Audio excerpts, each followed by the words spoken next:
Hello and welcome to Just Jets, episode number 211 of the Just Jets podcast. It is the week before free agency, so things are happening. We got stuff going on. By the time we record next week's episode, who knows? The Jets might already have signed some people, as the legal tampering period starts on Monday, so that's when you get when the new league year starts. Blah, blah, blah is expected to sign a 5-year deal. Well, you know what I'm saying? By the time we talk next, there's a very real chance that there will be some new players coming into the New York Jets. So this is a very exciting time.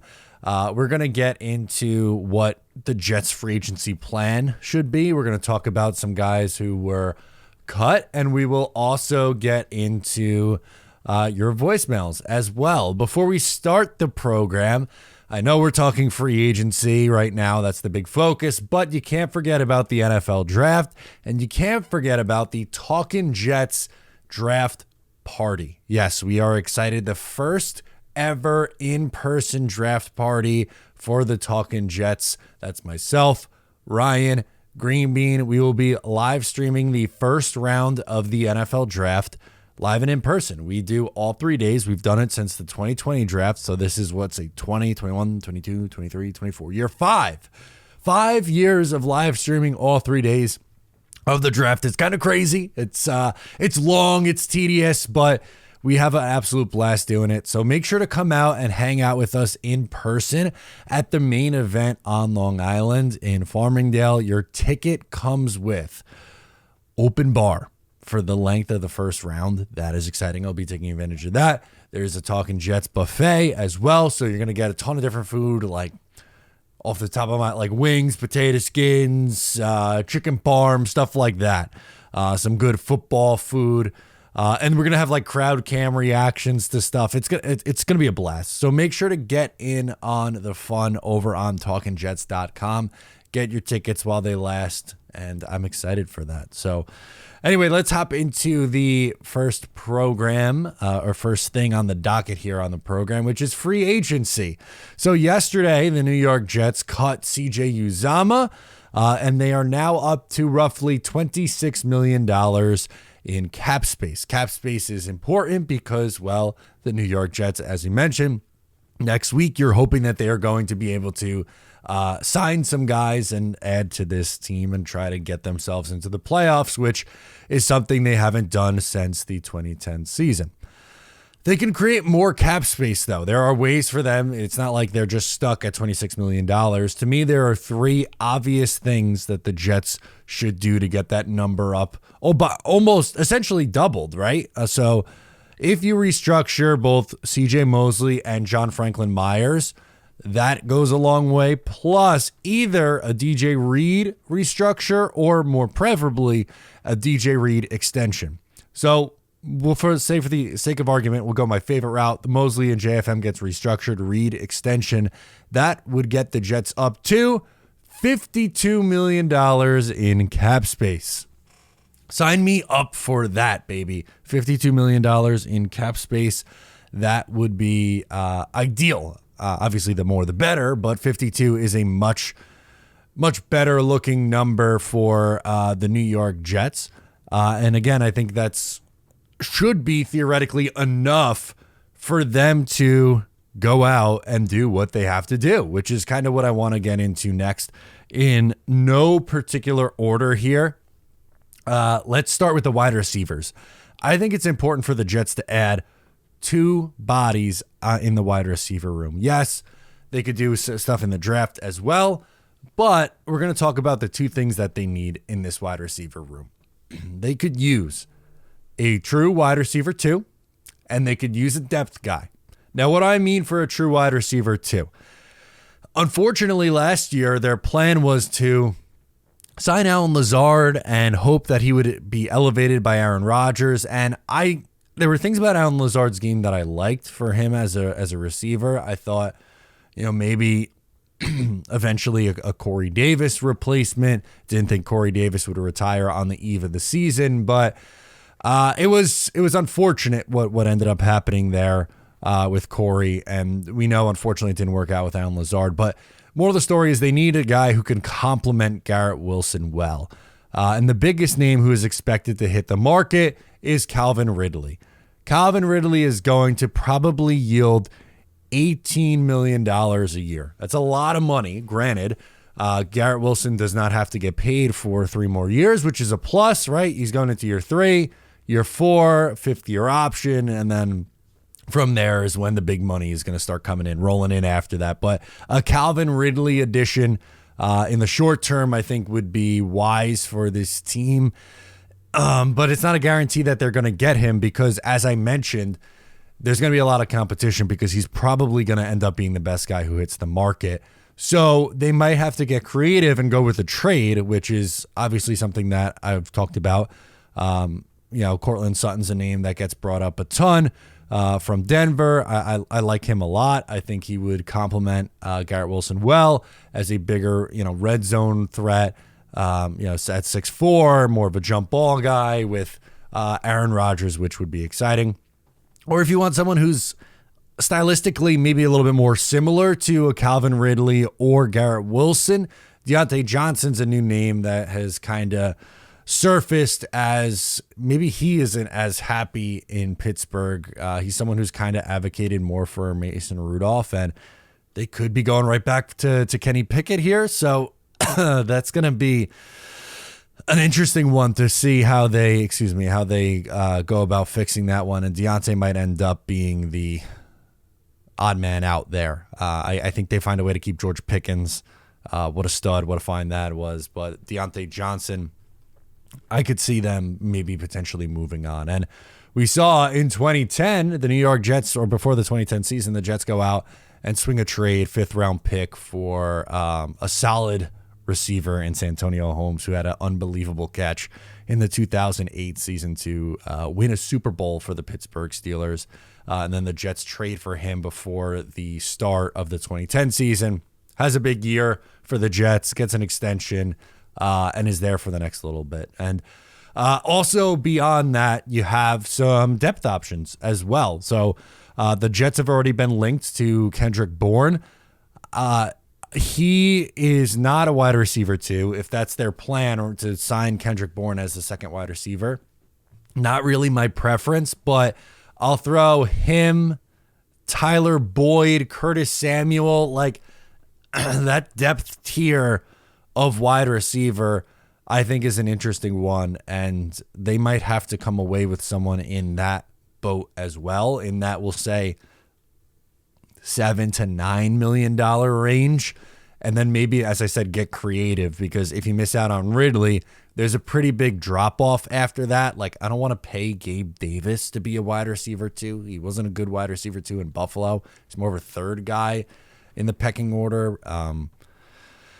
He's had some big moments in the playoffs. I get that, but he's not nearly consistent enough. And that's with one of the best quarterbacks in the game. Yes, Aaron Rodgers is a great quarterback too, but I don't know. The Bills, all they do is pass offensively, and he still leaves some things to be desired. So Ridley is preferable as the number 2, but if not, pivoting to a trade, as in a Cortland Sutton or Deontay Johnson, would be the next move, with potentially adding one of those other 2 pieces in Kendrick Bourne or Tyler Boyd or Curtis Samuel. All right, next up, let's get to the offensive lineman. That's going to be a big thing. And when I say next up, it's not like I'm prioritizing wide receiver over offensive line. It's just wide receivers came up first on the things that I wanted to talk about today, then offensive line. Both are very, very important things. And the Jets are going to need, I'm going to say, realistically, 2 new starters to come out of free agency and probably 1 from the draft. Could they go all 3 in free agency? Yes, it's absolutely possible, right? I'm not going to sit here and tell you it's impossible, because of course, like, anything is possible, to quote our guy Kevin Garnett here. But I think most likely scenario, you're coming away with 2 starters in free agency and 1 in the NFL draft. And if that's the case, I think you have to decide then, are you targeting guards, centers, or offensive tackles in free agency? So here's some names that I personally think the Jets should look for at each one of those spots, or just names to watch in general. For centers, Lloyd Cushenberry is going to be a popular one. He's going to be a little bit pricey. He's not my favorite of the bunch, but he's going to be priced out as probably the highest of the bunch. Tyler Biadasz is my favorite of the bunch. I think he's probably in that middle $8 to $10 million range instead of like that $14 million range, and is just as solid in my opinion as a Cushenberry. And then don't necessarily love this one, but watch Aaron Brewer. He's a center for the Tennessee Titans, and the Jets have the former offensive line coach of the Tennessee Titans, Keith Carter, and pretty much every other offensive coach ever to come out of Tennessee on this staff.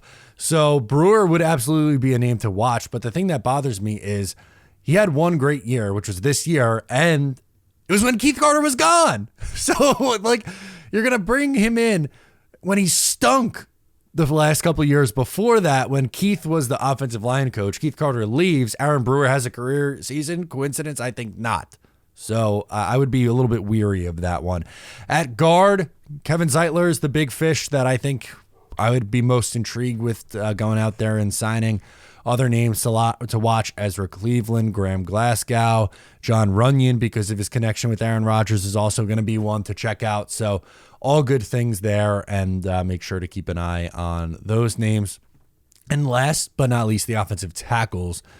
Tyron Smith's the big one. Mike Onwenu is also a big name. He's my favorite of the big names. And then Jermaine Illuminor is a good lower tier option. And then a guy who's going to get paid a lot that I don't think is worth it is Jonah Williams. I think someone's going to give him $15 million a year, and I think that would be a mistake. I don't think he's very good. I'm sorry. I think he has the name recognition because he's a first round pick, and he was on a very good team that went to a Super Bowl, and like the whole thing. I get it, but he's a turnstile at times, unfortunately. So of this group, again, like I kind of gave it to you, but Biadasz is my favorite of the centers. Of the guards, I'm a big fan of Graham Glasgow, and at offensive tackle, I'm a fan of Mike Onwenu.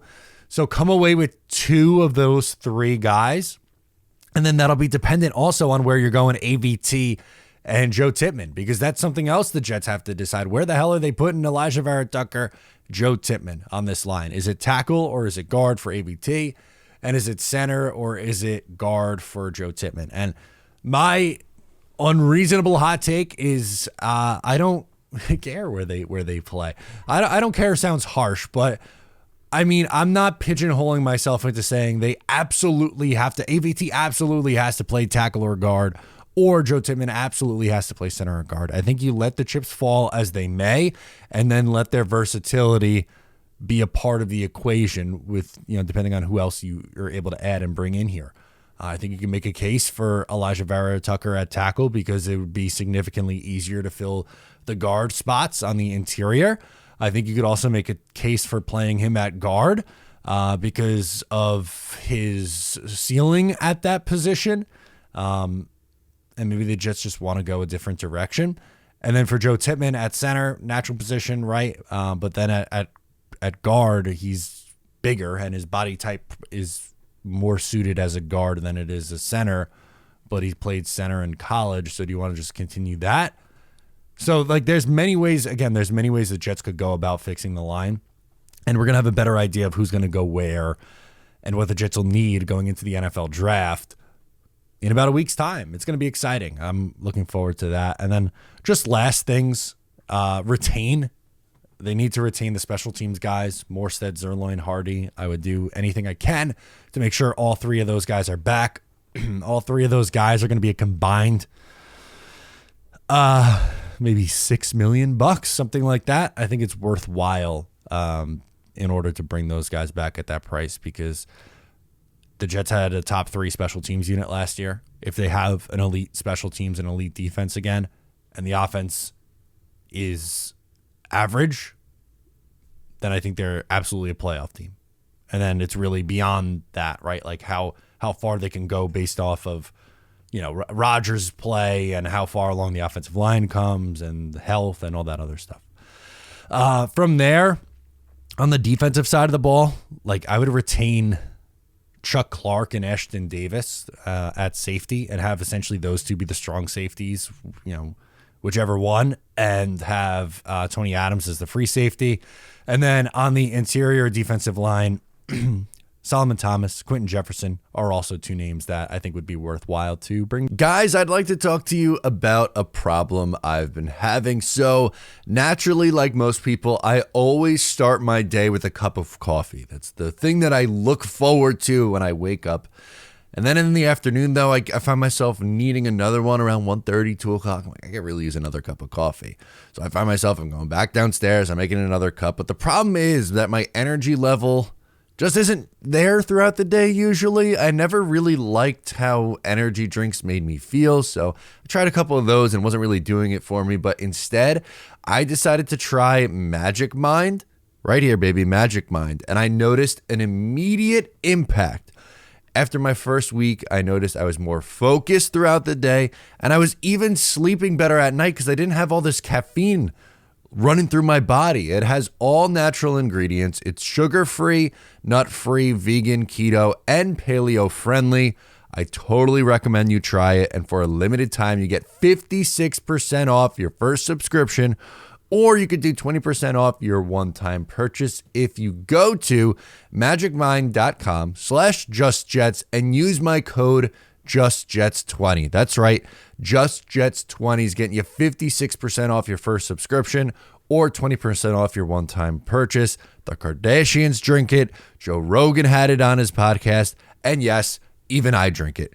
Check it out. I wanted to talk briefly about a couple cuts before we get into your voicemails on the show for this week. But two things. One, we'll start with the Jets. They decided to move on yesterday from CJ Uzomah, which I think was the right decision. I said in the video yesterday, by the end of the year, he was tight end 3, and he was going to be a very costly tight end 3 if they kept him. His calling card was his blocking, which unfortunately got worse over his time with the Jets. He had 3 touchdowns in 2 years. He had under 300 receiving yards in the 2 years he was here. It was an unfortunate swing and a miss at the tight end spot for Joe Douglas in free agency. And they were right to move on, just like they were right to move on from Laken Tomlinson. It's a shame that, again, neither of those ones necessarily worked out. Maybe that's a cautionary tale for this time is find the right talent in free agency. That's been an issue at times, not always, but at times for Joe Douglas. More so, though, on the offensive side of the ball. Defensively, for the most part, they've been okay free agency ads. DJ Reed's been a great one. Then you've had other guys like, let's see who's some other Joe Douglas free agent. Gerard Davis was a miss, so that one's on defense, but that was pre Robert Saleh. Who were some other? Jordan Whitehead. Not the biggest Jordan Whitehead guy. Quentin Jefferson was a good one. Al Woods was a good one. Solomon Thomas ended up being pretty good. There's got to be other ones that I'm missing, right? As a pure free agent, like JFM, I don't necessarily count as a pure free agent. That was a waiver find. So they got to get better on the offensive side of the ball at this, and hopefully this go around isn't a repeat of 2022. Although I was talking about the positives on the defense, like Carl Lawson, I guess a negative, but man, that one really stings because I think if he stayed healthy, he would have been a stud. And then last, before we get into voicemails, one last thing.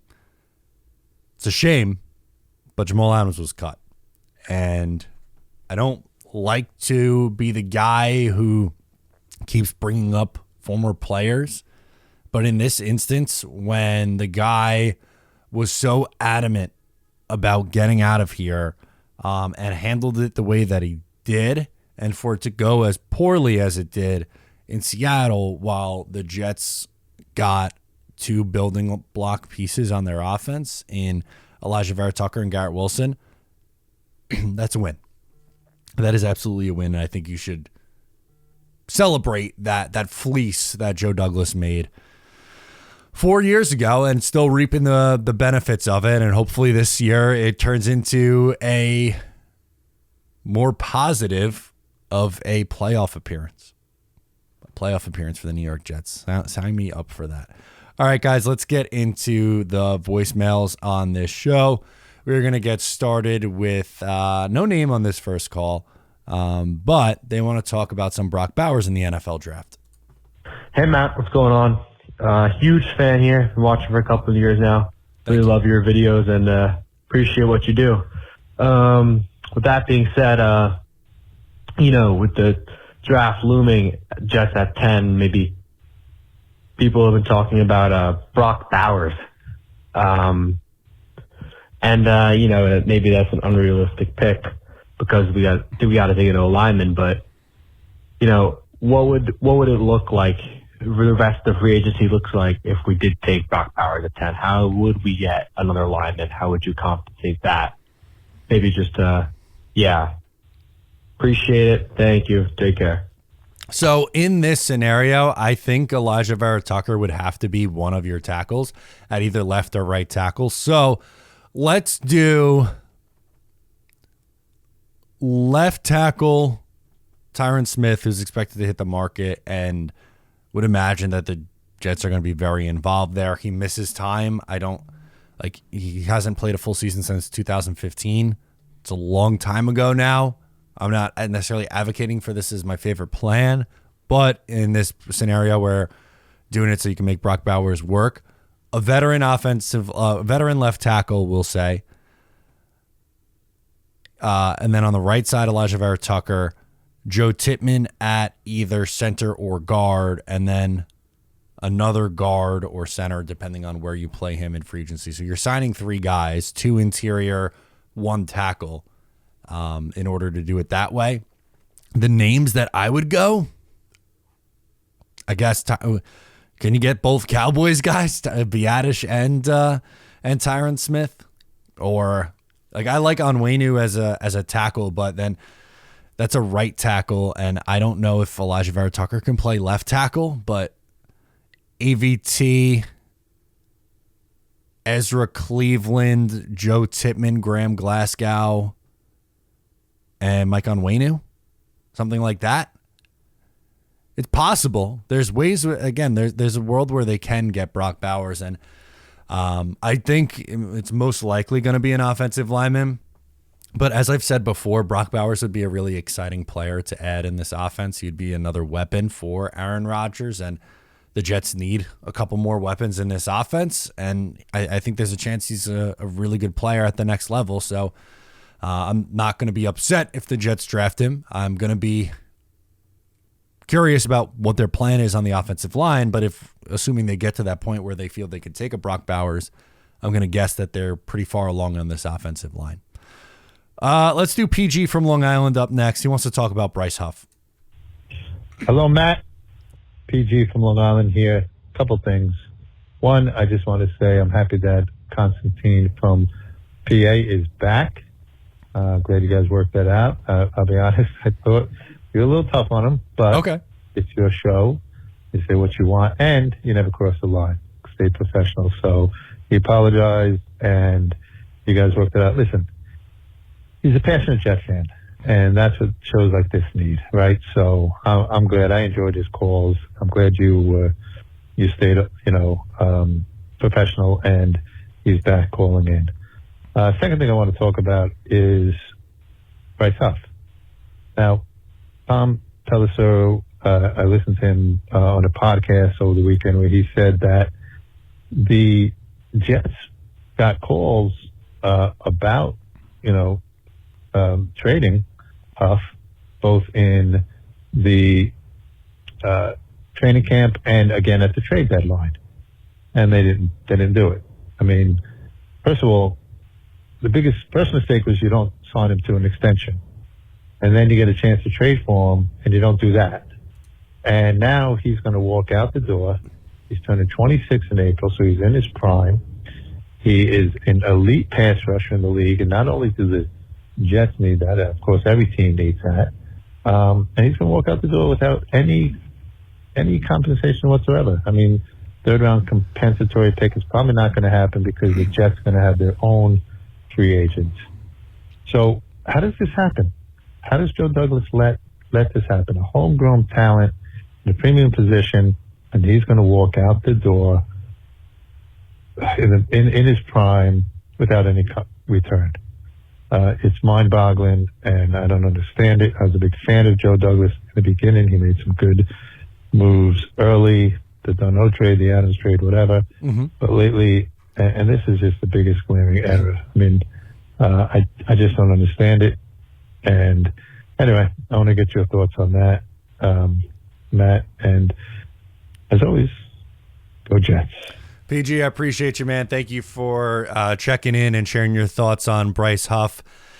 It's one of the more frustrating things that has happened with the New York Jets, and that's saying something, right? Like, there's been a lot of frustration for these Jets over the years, believe me, but they just completely mismanaged this Bryce. One, as you mentioned, they should have had an extension in place a year ago, longer than that, like legitimately. Their job is to find young talent and develop the talent, right? And they do that. They go out there, they do that. An undrafted guy comes in, is playing a small role, playing really well in that role, and they just like won't give him any more until that last year. And then he pops off for a 10-sack season. And you're like, oh my God, this guy gets a sack every week. We play him 40% of the snaps, and he's getting sacks every week. But then, yeah, just to lose him and essentially not get anything is going to be, no matter how you slice it, right? Even if the Jets are a competitive team next year, on the resume of Joe Douglas, it's a mistake. Even if you like Joe Douglas and are a fan of him, you have to take some, like, not everything that every single GM and coach and whatever, like, even if you like the guy, you don't have to agree with every single thing they do. And no matter how you slice it, like, it's just bad asset management, from not extending him to not getting anything from him when he leaves. That's a tough look. And I am fully prepared. I am mentally prepared to just to see him leave, sign somewhere else, and be productive on another squad. I think that's the road this is going. I don't like it, but I've come to, I guess, in a way, accept it because I don't really have another choice. Let's do Billy Bilstein. All right, Billy. Hello, Matthew O'Leary. This is Billy Bilstein. It's been a while since we spoke. I missed you, Billy. First off, I would like to congratulate you on your engagement. I think that settling down and having children is a good idea for a young man like you.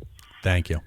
The other suggestion I would make is to make sure that your children are not Jet fans.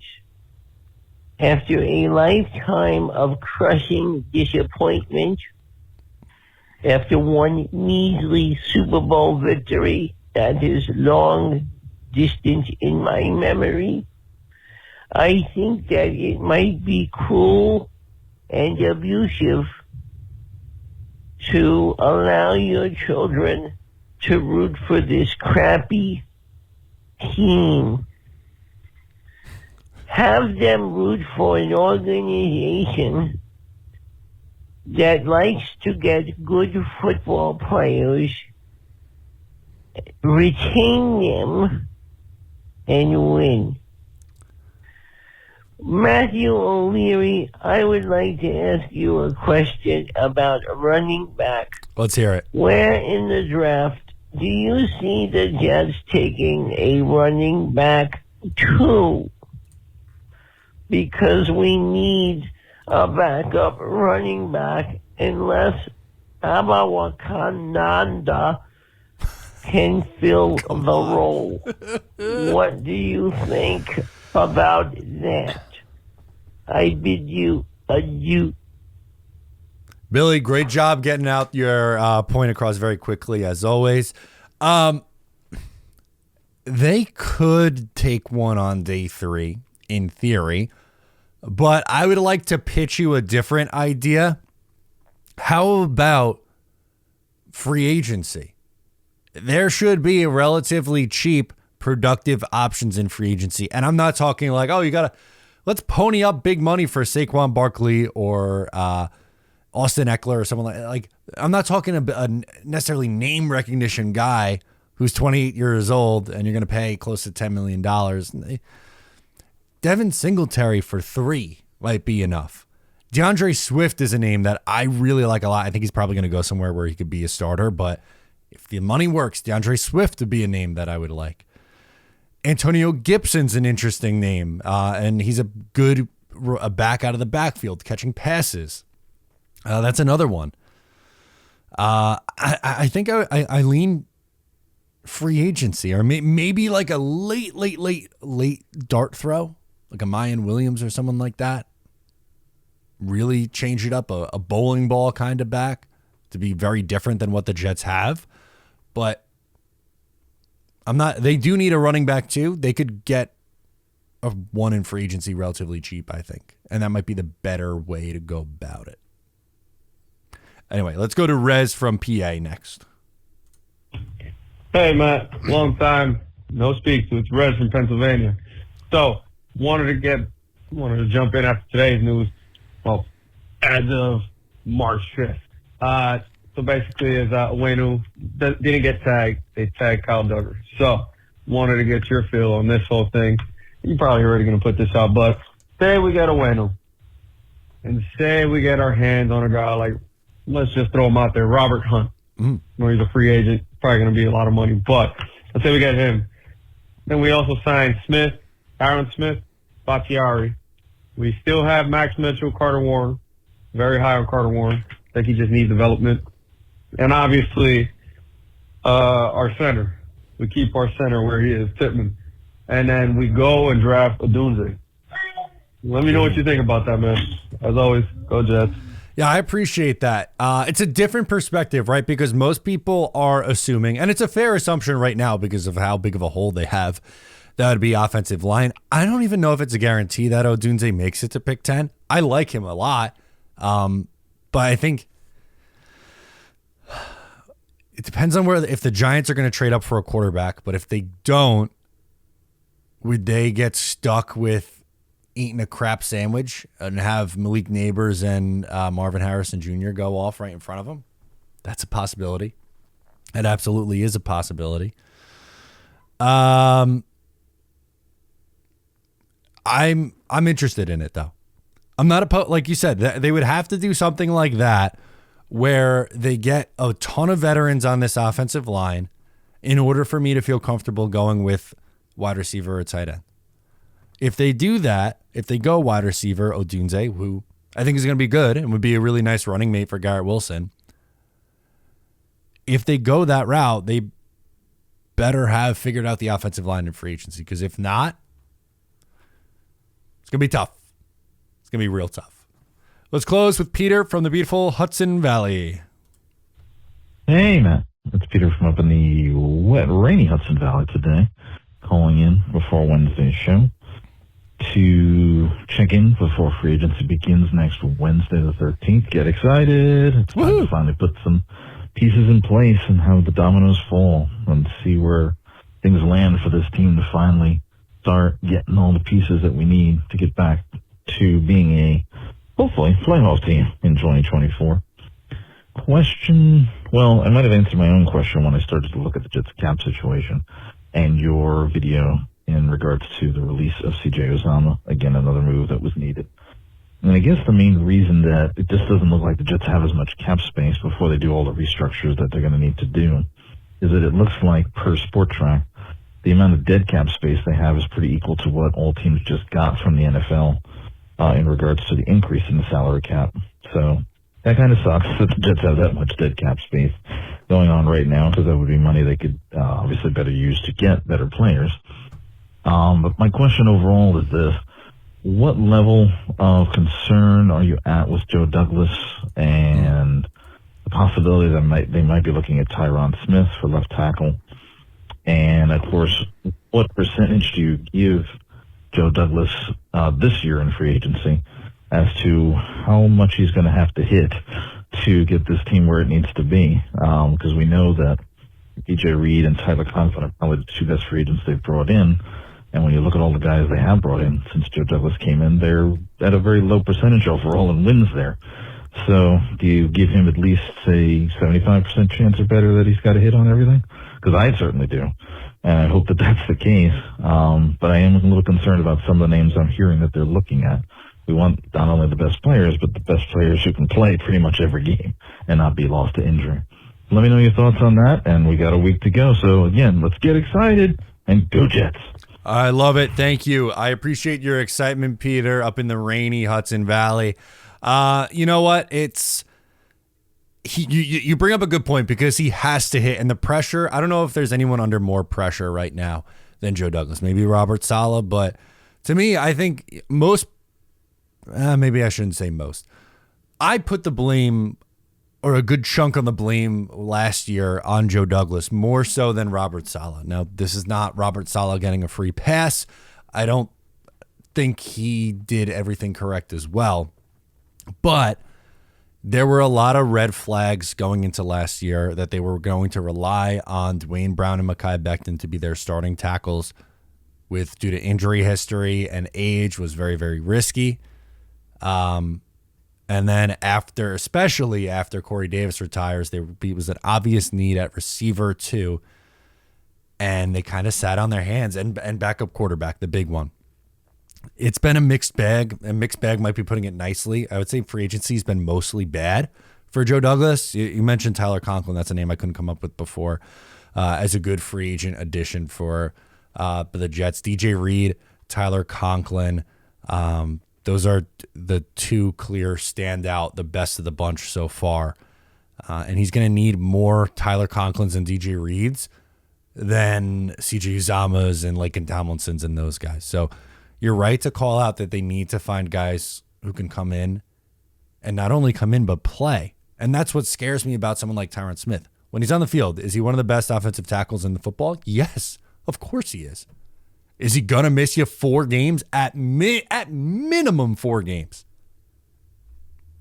Yeah, because he hasn't played more than 13 games since 2015. So it's a massive gamble, and I don't think the Jets could afford to take that gamble because of all the injuries that they've had on the offensive line. Next week's going to be fun. Next week, we're going to have a new idea of who's going to be on this team and some more exciting things to happen. But that's going to do it for me in this video, in this episode. Please make sure to subscribe wherever you get the show. I am Matt O'Leary, and I'll catch you next time.